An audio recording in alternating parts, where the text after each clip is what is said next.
Hi, everybody, and welcome to ALD No Limits. I'm Christie. And I'm Ken. And I'm Charles. And we have Charles here. Our special guest this episode is Charles. Welcome, Charles, to No Limits. That's right. This is going to be a good one. So, Charles, our first question really is for you to introduce yourself. And can you tell us, where you're from, a little bit about yourself outside of the realm of ALD? Yeah, so my name's Charles. I live in Jacksonville, Florida, and I've been a resident here in Jacksonville, Florida my whole life. And my father was in the military, so that's how we, ended up being here, which I love my city, and Duval is all I got to say. But, about me personally, I don't have a really strong family tie. My mother and father passed away, more than 5 years ago. So, besides my sister, I really don't have cousins, uncles. I really don't have a lot of people to rely on. But I've come to find out through my years is relying on people like friends from church, friends that, family really has no relation when it comes to blood. It honestly is love and, relationships. So, I've worked in the auto repair industry all my life. I started off vacuuming cars for Jiffy Lube back when I was 21, 22 years old. And I've just continued to work on my trade and work on, not only just cars, but working with people.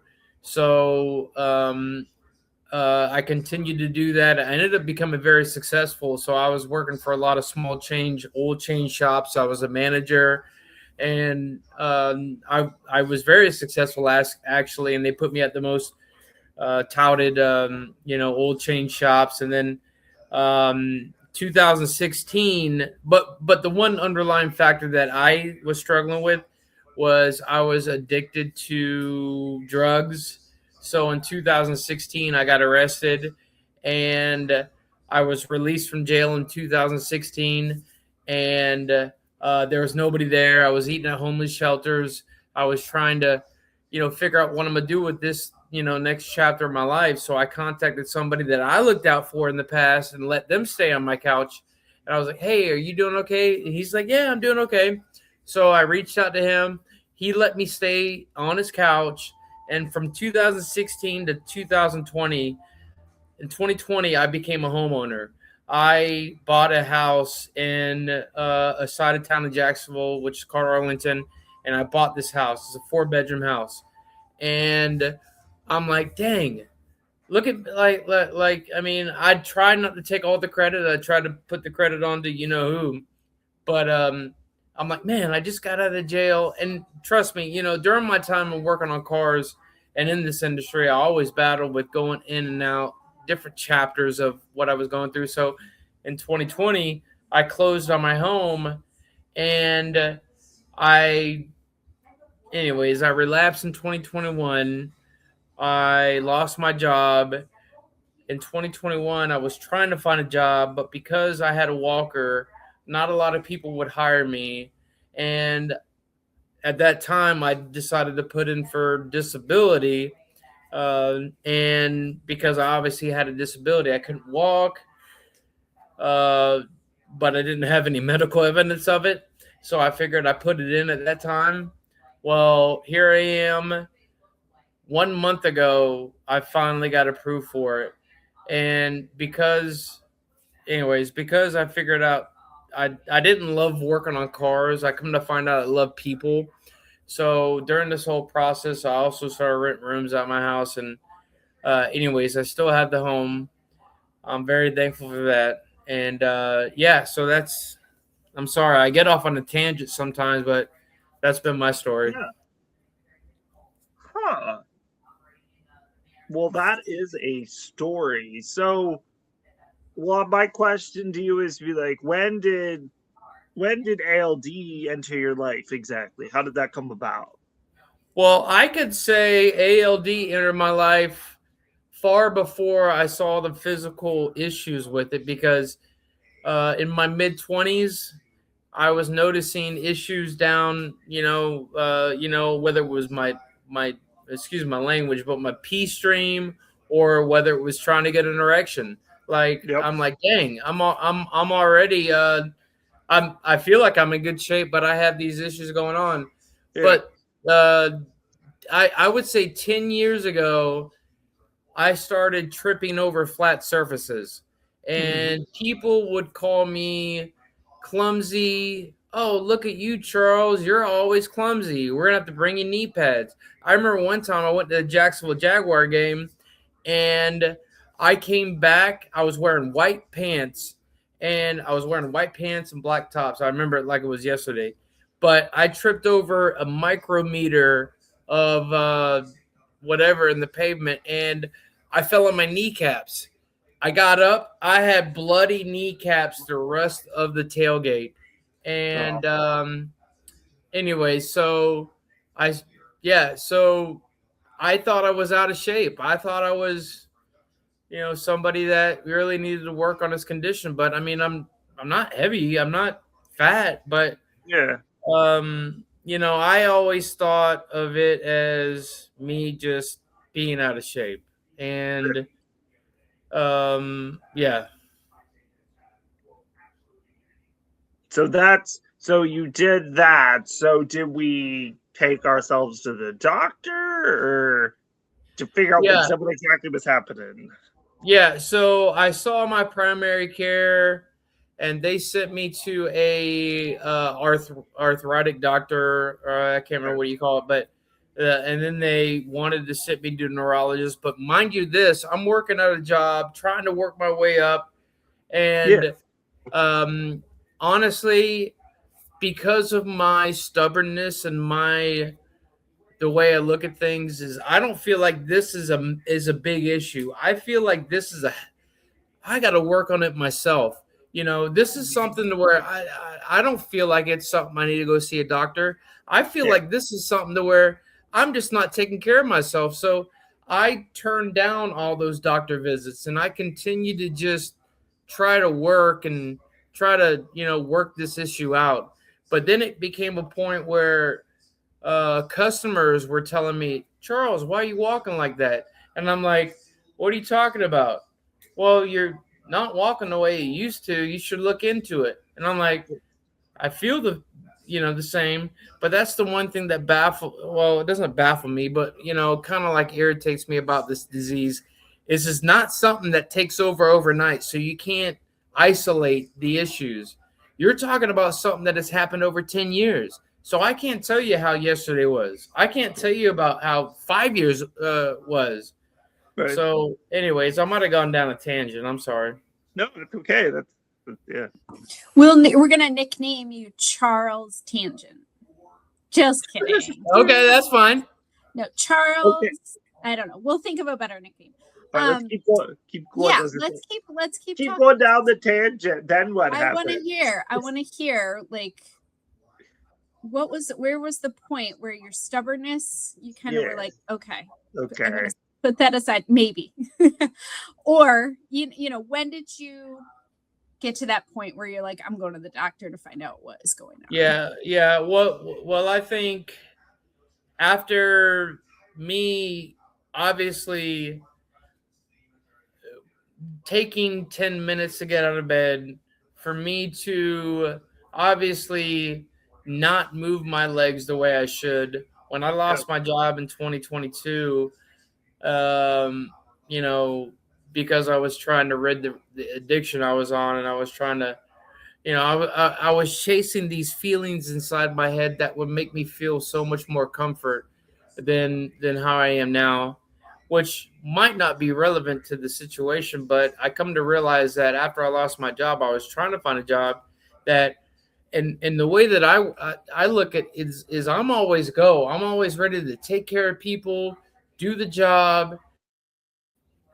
But while I'm doing that, my legs are like 10 feet behind me. And, so that's, when I lost my job, I had immediately filed for disability. But I guess at that point when I lost my job and I was sitting in my 4-bedroom home that I just so happened to have received 4 years prior to being homeless, um, I'm like, I'm I'm a stubborn guy, but I've come to realize that I'm I'm trying my butt off myself to do it, and I don't like using my disability for anything or any excuse for anything. But then Yeah. when I come to find out that it's honestly not keeping up, I filed for disability. And hold on, I wrote some notes down here, but um, anyways, yeah, I just come to find out. I guess that I was 42 or 41 at that time, but I don't know. Maybe it's me being a man and feeling like you have to provide and feeling like you have to Yep. hold this certain status quo. But I realized at that point during my exit from my job that uh, I need to look into this. And I did. I fortunately had some free health insurance. Thank you for the government at that time. And it was probably about 7, 8 months from now. I was sitting there getting fitted for a C brace by Autobach, and I get an email saying I tested positive for adrenoleukodystrophy. And anyways, I don't know if I answered your question or not. I get on a tangent. So Yeah, definitely answered it. And what kind of doctor did you go to? Was it a primary care? Was it some kind of specialist? Like how did somebody know to test you? yeah, I'm glad you said that because I didn't know who to go see. I obviously saw primary care. And what kind of made me frustrated at that point is I went through like 2 primary care doctors. The first one wanted to send me to the same place before, an arthritic doctor, but I knew that wasn't going to work. And I don't know if you see it or not, but I also have plaque psoriasis. So my Yeah. skin definitely would deter somebody from giving me the outright answer. So they're like, oh, go see this person, that person, which this is, I mean, God has given me some great abilities, in my opinion. But I went through the process. I got in care with a local place here in Florida called UF Health, which is a great place, I feel like. And I was under the control of it's not the doctor, but what's under a doctor? A nurse practitioner No, a or nurse practitioner. A nurse okay. practitioner. So I was seeing her, and I just remember she sent me through the gauntlet, but then she kind of fell off on that. And, the way appointments go with neurologists is my appointments were once every 3 months, but yet my mobility was steadily declining. But Right. then they sent me to a neurologist or a neurosurgeon that was going to put me in a movement clinic. Anyways, so I got caught in the whole jumble of who's going to take care of who, and then I Yeah. got in touch with Dr. Jaffer, and he actually sat down and took the time, and I will forever remember him. And he's the one that sent me the genetic test. I'm sitting at the house, and he's like, "Oh, spit in this cup," and I spit in that cup. But months later, I'm sitting there getting fitted for this leg brace, and I see the email, and that's when I got the result there. And yeah, so it was good. It was at least very good to get some closure. Yeah.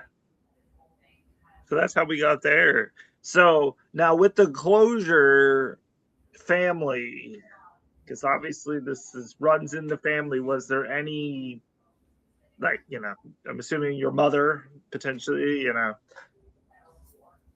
Yeah, it's interesting you say that because I know I don't like talking about it like it's whatever, but my Yeah. mother and father passed away. I just have my sister. She doesn't live too Oh, far from okay. me, Yeah. and she has 3 children. She has, I mean, to be honest with you, I mean, these boys are like I have a YouTube channel where I used to watch these kids when they were very young, but now they're 21 and 18. So of course, with the way the test works, if you're positive, then they'll pay for it.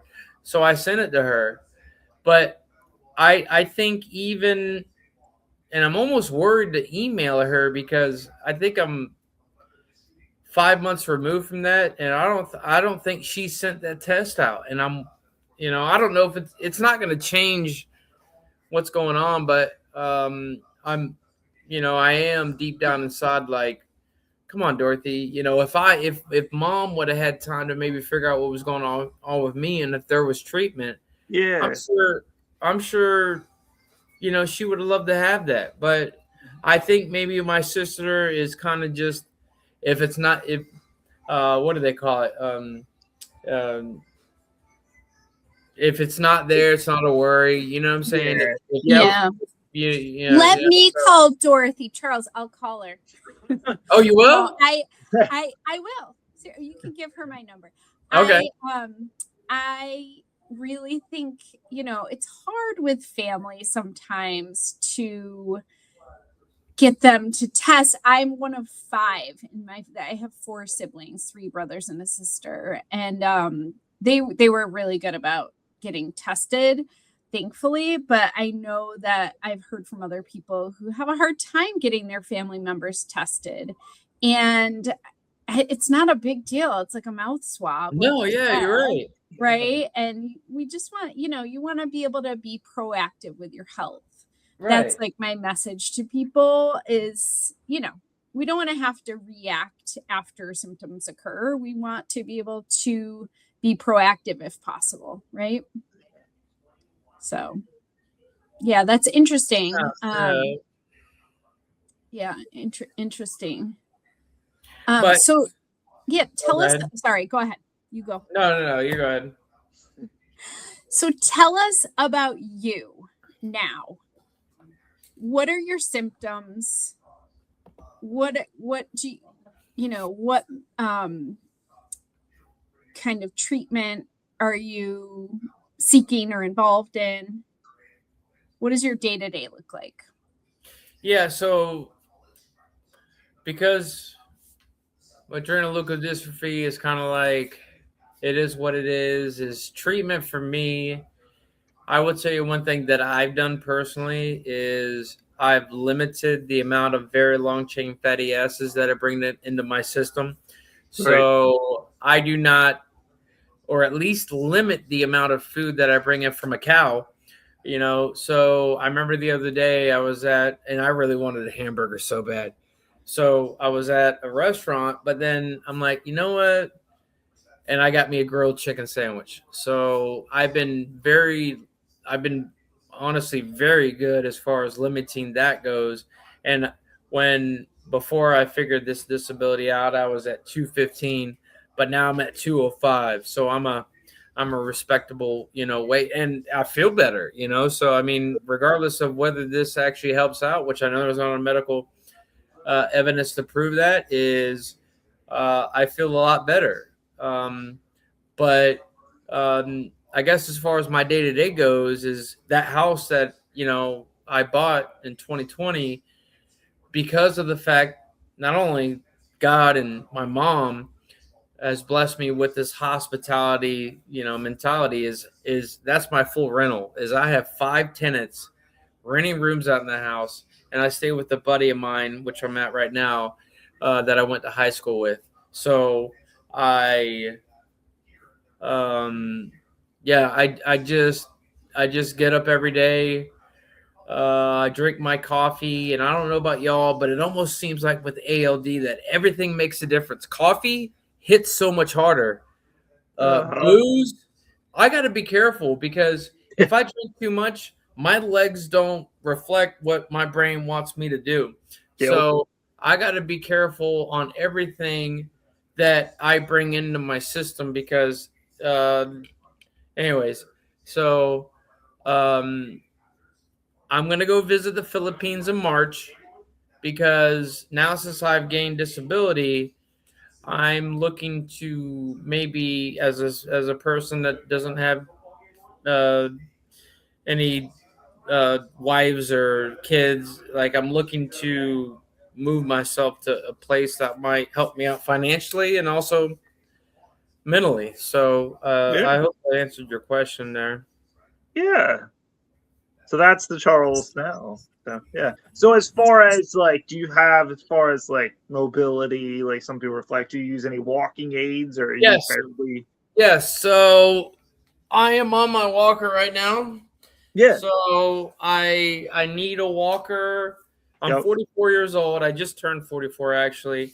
So I use my walker, but I do have a wheelchair.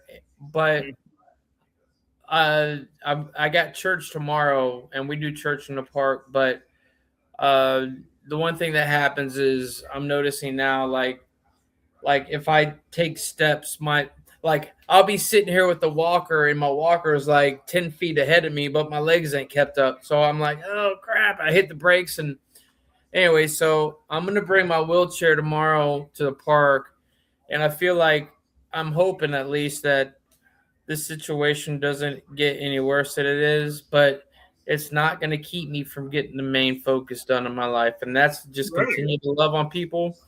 And yeah, and it's tough, especially when I wake up. When I wake up, it takes me probably 5 minutes to build up. I don't want to say the energy, but I don't even know how to describe it. But Yeah. um, um, there's there's I don't know if there's a lot of things equally that are going on with me as far as my excuse my language, I don't know how to say it, but my pee flow, my urine, Yep. me, like I don't know when to go to the bathroom until it's exactly right there at the tip. I wake up probably 4 times in the middle of the night to pee. Anyways, I'm not trying to say this is a disability. This is an ability, in my opinion. Because if God give me all these abilities to be who I am right now, Right. but would say, Charles, I'm gonna give you your leg backs, but I'm gonna take back who you are as a person. I'd be like, no, keep my legs away because you've blessed me with these abilities that I have that I've been going on in life. So I'd much rather be this me versus the guy that might have had legs and not had the middle capacity to have compassion and stuff like that. Hell yeah. That's Uh, awesome. Very I cool. like that. I like that And mindset. the Thanks, symptoms that you appreciate that. described, those are, as you probably know, that's all AMN. That's not, yeah, that's no totally normal. So the pee flow and having to get up 4 times to pee, and yeah, nope, Yeah, that's all part of it though. But you look like you do have the attitude that you yes, know what, or whatever, we're gonna continue, we're gonna live life, and that. We just discussed this on another episode. Like that's what you need to have. Like like that's. yes, Yeah, I exactly. love that. I I do mean, love I that. mean, So I don't like looking at. I've been through so much, and I've often put whatever I've gone through based off of what I've done, and I've done a lot of bad stuff in life, and being an addict, trying to chase something that would make me feel a certain way to kind of help fulfill certain Yeah. voids. But I like to say it's my mom. I like to say it's God. I don't know what it is, but um, for me to be in my situation right now as a homeowner, from being homeless, take out ALD, take ALD out of it, and look at me as what I've done. I don't want to say what I've done, but what the Lord's done through me. But um, I mean, yeah, it's been so great, and I'm just trying to be the best vessel I can to be the best person, Mm-hmm. friend, family member. That's all I'm trying to do. And as long as I can fulfill that from here on out, I'm happy. Ooh yeah. Yeah. that's amazing. High fives. High Virtual high fives. fives. I have a question just about your monitoring medical care, things like that. I know MRIs are a hot topic in the ALD community, but especially for men, because I think the recommendation is that men get a brain MRI once a year, right, Ken? Right. And so what is your kind of view on that? Or have you got an MRI on your brain? Do you plan to? I'm What are your glad you thoughts? touched base on that, because the one thing that I think of in my head is like, we can't really help out my walking besides whatever, but we want to just make sure the progression of the disease doesn't get worse than it is. And I know, what is it, about a year ago, we discovered I had brain lesions. So, and I don't even think my neurologist, and I almost have to keep, I don't know when the next time I see him, but I know that if there's anything to do to, check the status of it, it is that, and it almost kind of like maybe explains some things that I'm going through in life. Like, I'm outwardly very, just all over the place. So maybe it explains the way that I act, maybe what's going on in my brain, whether it's a result of my disease or not, helps explain how I am. And to be honest with you, if it is, I'm grateful for it. But yeah, so that's the one thing I'm probably anxious about more than anything else, is getting the white matter looked at to see any progression. And I hope it doesn't get worse, guys. And I mean, if you draw a comparison from, let's say, 2019 to 2020, not so bad. But if you draw a comparison to how I feel from 2023 to 2024, it's pretty. It's a big difference. Like, as far as like whatever's going on with me, as far as deterioration goes, is happening. So, yeah, you make a great point, and I appreciate you for reinforcing that, because I don't talk with a lot of people that have what I have and know what I need to do. So, and I'll be happy to let y'all know the result of that test when it comes. But, I'm. So you did have an original MRI where they said you had lesions. Yeah. Thanks for sharing that with us. No problem. And of course, let the neurologist know once a year is recommended. So you got to keep an eye on it. So yeah, I will, and thank you for letting me know about that. Yeah. Definitely. Awesome. So, okay, so you talked about your friend who's letting you kind of stay with him while you rent your house, which is awesome. Who else in your life supports you, and how did you find the ALD community? Through Google, internet? Who's your support system? Yeah, so I was living in the one single room out in my house, and I was renting all the rooms out, and I really didn't have a connection to family. My sister wasn't talking with me for whatever reason. I was struggling to find something that was connection to who I am deep down inside, like somebody that's a relative. So my buddy Richard from high school, we graduated from Forest High School in 2020, class of 2000, baby. And I hit him up, and he's a similar situation. He's 44 years old. He's medically disabled from the military and living in a home with his 18-year-old son. And he's got a great place here. But, and I don't know if he wanted to, anyways, he didn't really care about the money. He just was like, yo, I love you, bro. You can come hang out. The church that I have, the Ville Church in Jacksonville, has also been a great community. I don't know if there's anybody I could have connected with as far as like staying there, but if I needed anything throughout the day or trouble, I could call on James. I can call on Jay. I can call on whoever it was to, kind of, talk about those issues.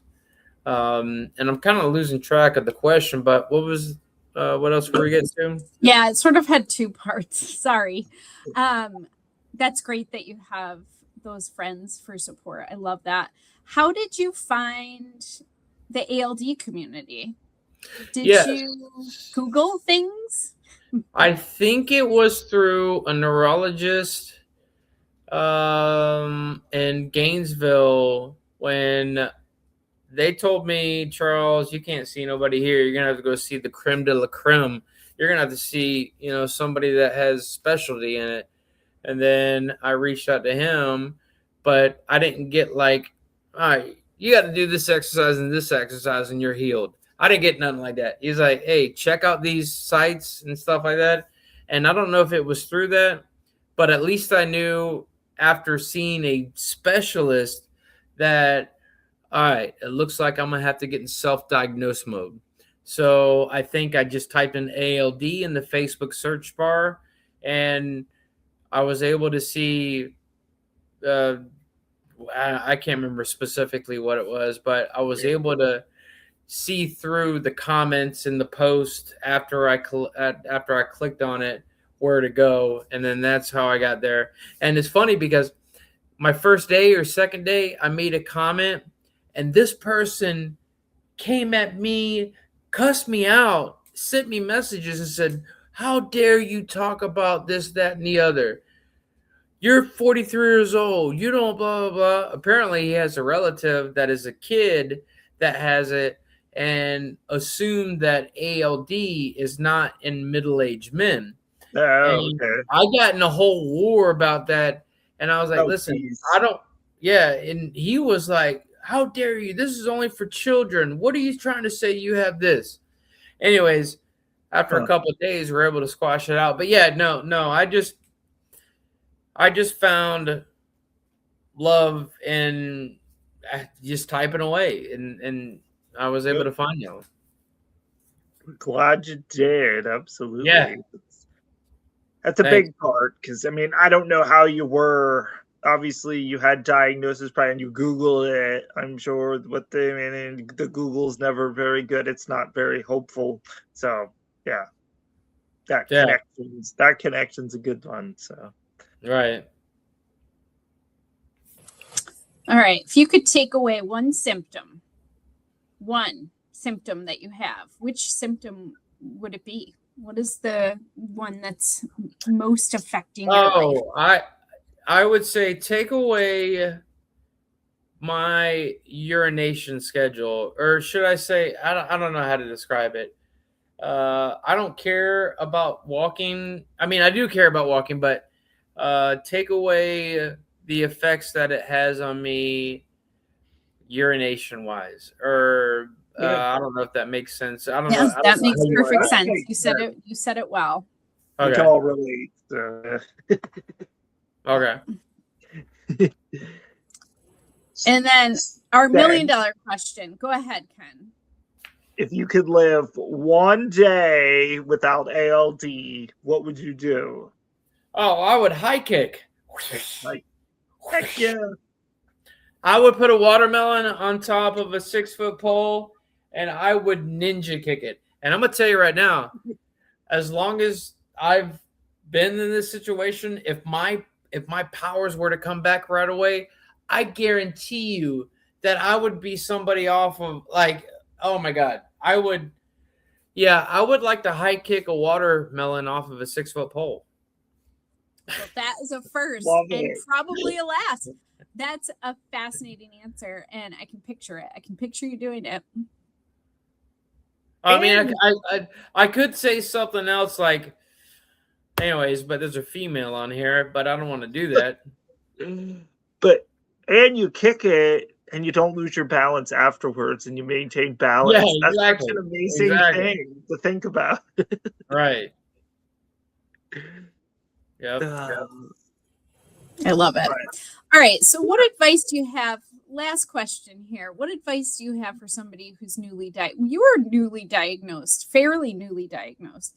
What advice do you have for others who are maybe walking the same path as you?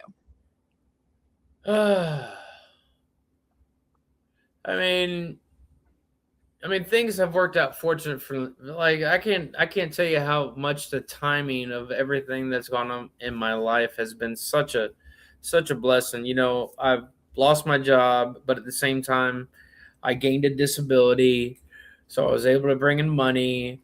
You know, the timing was great, but I don't consider adrenoleukodystrophy a disability. I consider it an ability. And that should go on with any other thing that's going on in your life because, at least for me, when God kind of limited my ways in this manner, He's given me abilities and other facets of my life. And I often think in my head, like, if I was to have my legs and if I was to walk around and do this, would I honestly think about caring for this person? Would I honestly think about, doing this or that? No, probably not, So the way that I look at this is, to be honest with you, if God was to tell you, Charles, I'm gonna give your legs back, but I'm gonna take away your charisma. I'm gonna take away, your love for other people. I'd be like, no, Lord, keep my leg or take my legs away. You've given me these abilities, because if you were to give me these legs, then I would act like no. So I consider this an ability, not a disability. You see me rolling up. Now, listen, my name's Charles. I come up in a wheelchair. You better consider me Charles Xavier. I've got a lot of stuff that, I can share with other people. So anyways, I don't consider myself disabled at all. I consider myself an X-Men. Nice. Those are Awesome. good. The words, the vibes. That's what it's about. I'm feeling it. I like them. Hell yeah. Yeah. So thanks so much for being here and sharing your story with us. This is just a reminder of how strong and complex and human this community is. Yes. So thanks so much for being here with us. Oh no, I'd hope to be here tomorrow to however many times you want me to be here. Anytime I'm around people that have similarities, like I can cut off, doctor visits because I know I got it right here for free. I don't need to see you, Dr. Blah, blah, blah. I got my peeps right here. Nice. Okay. Thanks, Charles. Yeah, man. Thank you. And it was good to see you again, Kenneth. You might not remember me, but I was here in the chat a couple months ago. So yeah, it's always good to see you, Kenneth. Thank you all for taking time out of your days on a Saturday to hang out with me. Absolutely. Hanging out with me on Saturday, that's crazy. Yeah, what would we rather be doing? I mean, I know. I just realized that I put Kenneth on my other YouTube channel. It's Kenneth. I'm just kidding. Kenneth is only when I've been bad. My mom used to yell at me, so it's weird. Unreal. Ken with AMN. Ken with AMN. And Charles, do you have a nickname? Nobody calls you like Chuck or Cheesy. Cheesy. Nice. Love that. Yeah. Back in the day, I used to be all over the place, and being a off the wall guy, they call me Cheesy. So Cheesy, hey Cheesy, has kind of stuck in a good way. Love it. Meet Cheesy. Did you write that down? No, I will remember. I was gonna say, if you come back and you call me Cheesy, I'm gonna be like, I love you. Oh, I'm calling you Cheesy. For sure. Thanks. When we introduce you on our Instagram page, Cheesy. Yeah. Yep. Love it. Well, it was so great to meet you. Thanks for being with us. Appreciate it.